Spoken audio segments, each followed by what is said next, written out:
Hello everyone! In this lesson, we will learn how to customize the raw JSON data that the WordPress REST API outputs. So for example, we know that if we go to this URL, our root, and then we add on WP-JSON, WP v2 posts, WordPress responds with all of this raw data for the 10 most recent blog posts. And actually, let me open this same URL in the Postman app so we can actually make sense of the data, so it's not all smooshed together. So WordPress sends us back an array of objects, and this first object obviously represents a blog post. Now this is the data that WordPress gives us by default, right? WordPress gives us the ID, the date, the slug, the post type, the permalink, the title. You get the idea. But the question that we want to answer in this lesson is, what if we don't see everything in this data that we want? Or what if we want to add a new custom field to this raw JSON data? Let me give you an example of why you might want to do that. So back on our website, if someone searches for something and the results contain a link to a blog post, let's imagine that as the designers of this site, we want it to say the title and then by the author. So this would say, biology is cool by Brad. Well, by default, the WordPress REST API does not give you the author's name. So if I scroll down a little bit, yes, there is indeed a property named author, but it only gives you the ID number of the user account that created the post. And that's not what we want. We want the human readable nickname. Now I will point out that if we scroll down a bit further, each post does contain a property named _links, and that does contain a subproperty named author, which does indeed contain a link to a REST API URL for this post's author. And if you visit that URL, this API URL will indeed give you the human readable nickname. Right here we see a value of Brad. But in a perfect world, we don't want to have to send out an additional URL request for each post in the results. At the end of the day, that's just going to slow down the user experience for our visitors, and also it sort of misses the entire point of this lesson. This lesson's topic doesn't actually have anything to do with authors and author names. We just want to learn how to add a new custom field, right, a property and value pair, to the REST API JSON response. So just as a practice exercise, let's go ahead and add a new value named author name that will sit side by side all of these other properties, and that way we can use it in our JavaScript to say the title of the blog post by the author. All right, so the question right now is, how in the world do we do this? How can we customize the JSON that WordPress responds with? The answer is that we want to jump into our theme folder and open up the file named functions.php.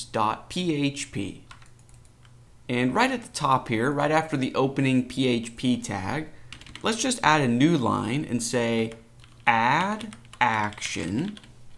And this is a WordPress function that takes 2 arguments. Remember, the first argument is the WordPress event that you want to hook onto. In this case, that is REST API init. And then the second argument is the function that you want to call during this event hook. So we could make up any name we want for a function, but why don't we just say quotes and then call it university custom rest. All right, now if we are telling WordPress to run a function with this name during this event, we better make sure that a function with this exact name actually exists. So right now, maybe up here, let's just create a brand new function. So we just say function, and then we want to match this name that we just made up. So university custom rest, parentheses, curly brackets. And now within the body of this function here, we can begin customizing the REST API. And remember that in our case, what we want to do is add a new property named author name. So luckily, there's a WordPress function named register REST field. This function takes 3 arguments. So just as a placeholder, let's say A, B, C. Now let's go through these one by one. So the first argument is the post type that you want to customize. So for example, you could say post or page, but obviously in this case, we just want the generic blog post type. So let's just say post, all right? And the second argument is whatever you want to name the new field. So remember, I want to add a new property named author name. So in our code for the second argument, let's just say, quotes, author name. All right, and finally, the third argument is an array that describes how we want to manage this field. I will explain what that means in just a moment, but for now, let's go ahead and create the array. So in PHP, you just say the word array, and then give it its own set of parentheses. And just to stay organized within the array parentheses, I like to drop down. And now we just build an associative array. In this case, our array actually only needs one item. This function is going to look for an argument named getCallback, and we just want to set that to equal a function. And whatever the function returns is what will be used as the value for the new field named author name. So down here where my cursor is, you could provide a name that points towards an already existing function that you want to use, right? But instead of that, what you can also do is just spell out an anonymous inline function right here. So you could say function, parentheses, curly brackets, and again, whatever this function returns will be used as the value for this new field. So as an example, let's just return a string that says super amazing author name, just as a test, right? And just to be safe, right after this closing quote, let's add a semicolon.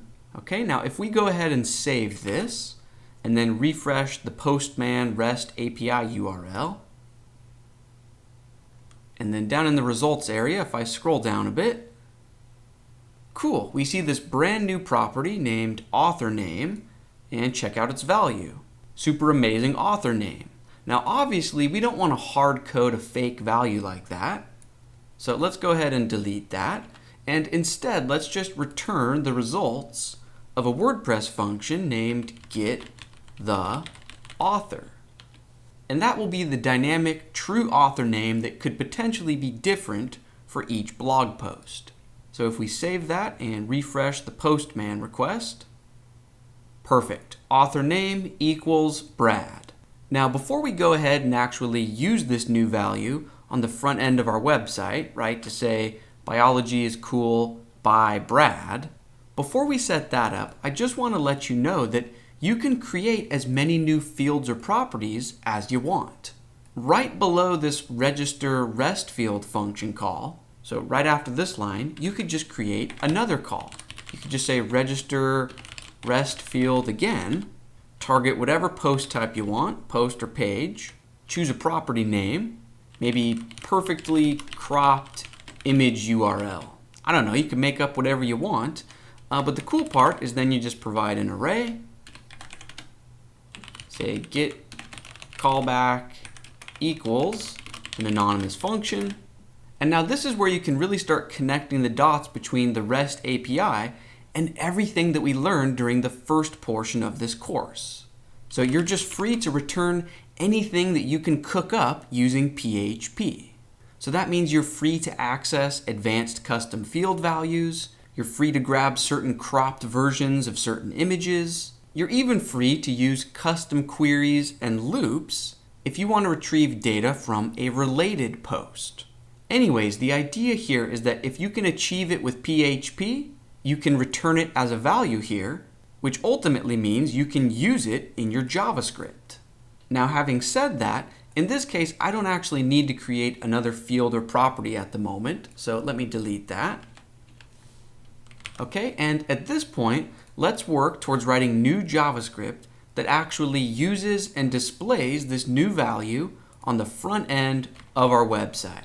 So to do that, let's jump back into our text editor, and within our JavaScript modules folder, let's open search.js, and let's just scroll down to our method named getResults, since this is what's responsible for outputting the HTML onto the page. So try to find the line that begins with the heading level 2, and then just a couple lines below that, we have this line where we are looping through the array of results. And this is the line where we create a bulleted list item for each result. Now within this A tag is the actual text that the user clicks on, right? That's what's creating this biology is cool link. So how about right after that link closes, but still before the closing list item tag, we output a little bit of text here that says by, and then the author name would go here instead of this gibberish. So let me delete that.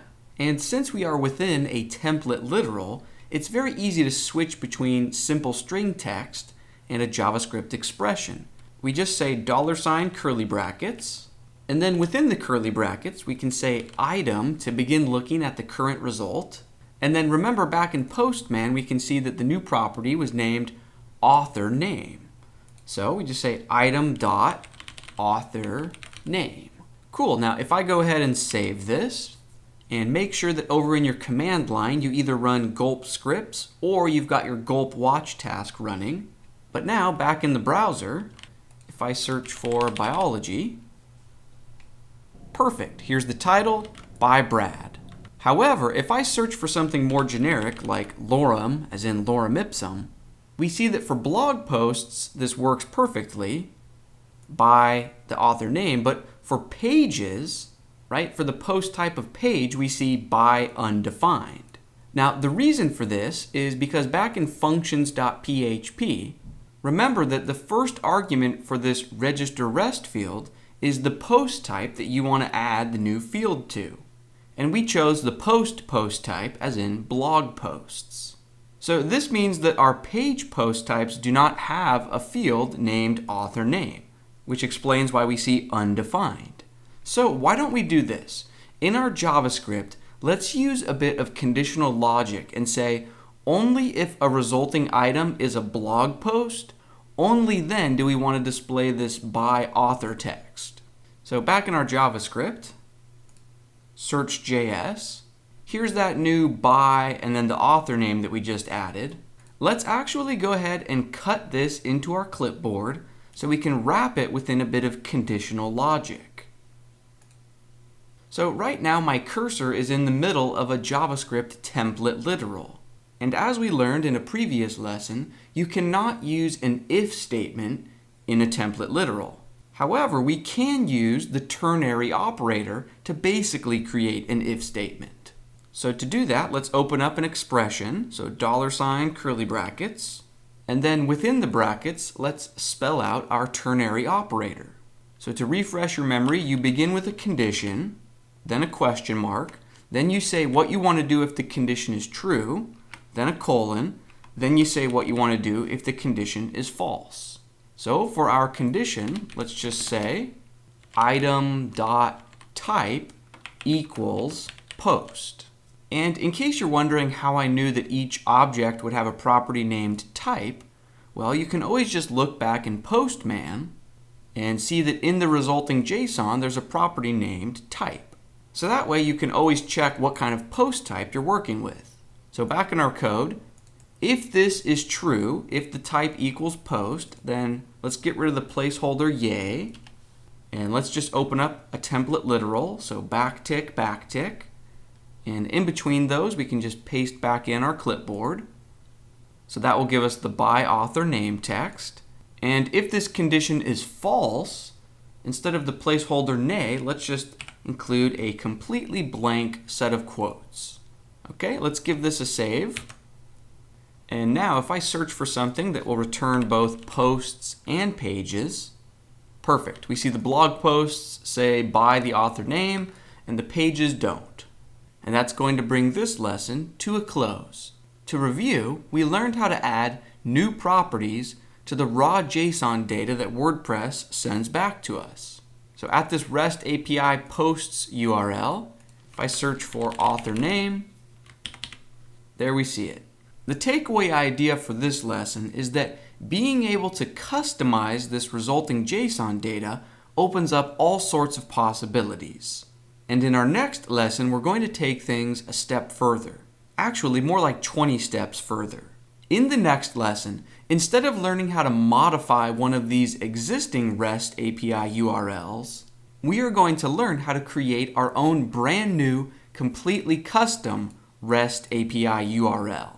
So for example, instead of WP-JSON, WP-v2 posts, we could have something like WP-JSON, university, v1, search. And then since we're creating our own brand new URL instead of modifying an existing WordPress one, this means we are in 100% control over the JSON data that gets sent back. Being able to take matters into our own hands like this opens up the door to so many possibilities. So let's keep rolling along, and I will see you in the next lesson.